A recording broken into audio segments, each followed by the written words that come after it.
How terrifying would it be if 40 men and 4 women were exiled to a deserted island together? The severe gender imbalance on the island made the men fight fiercely over it. After several struggles, Bobby became the ruler of the camp. He ruled the camp with an iron fist, forcing others to work, while he and his lieutenants enjoyed the fruits of their labor.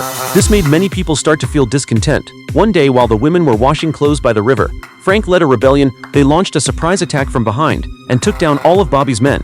Not wanting the women to suffer daily, they took the women with them as well. The group fled to the back mountain. The women who regained their freedom were also very excited. This was the first time since being exiled to the island that they could rest peacefully. After resting for a night, Frank and the others decided to move their location because the ruthless Bobby would definitely send men to search the mountains. But the women had a different idea. They believed that constantly running away only provided temporary safety. They should overthrow Bobby's rule and establish a system where everyone is equal. But after all, Bobby had many men. Relying solely on manpower would make it hard to win. So the women started practicing with bows and arrows. One day, a woman unexpectedly discovered saltpeter on the mountain. She immediately thought if they mixed saltpeter with sulfur and charcoal, they could make simple grenades.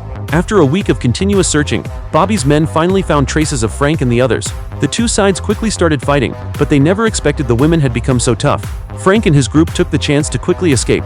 The enemies chased closely behind. They used the terrain to their advantage and preset traps to eliminate most of the enemies, and successfully shook off the pursuit. But one of their teammates was unfortunately seriously injured and died. The loss of their teammate made Frank realize the women were right. Constantly running away only buys temporary safety, so he decided to fight back. They extracted poison from berries and applied it to needle tips, making poison darts. Then they mixed wild mustard, high in sulfur, with saltpeter and charcoal, ground it up to make gunpowder, and packed it into a canteen, sealing the lid.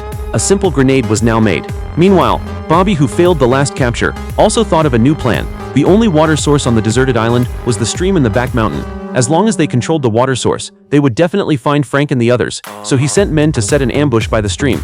A few days later, Frank and the others ran out of water. One woman was extremely thirsty and went alone to the stream to drink, unexpectedly falling right into the enemy's ambush. By the time Frank and the others realized, the woman had already been captured by the enemy. To increase their chances of winning, Bobby decided to seize the weapons when the police came to deliver supplies, so he tied the woman up on the beach to attract the police's attention.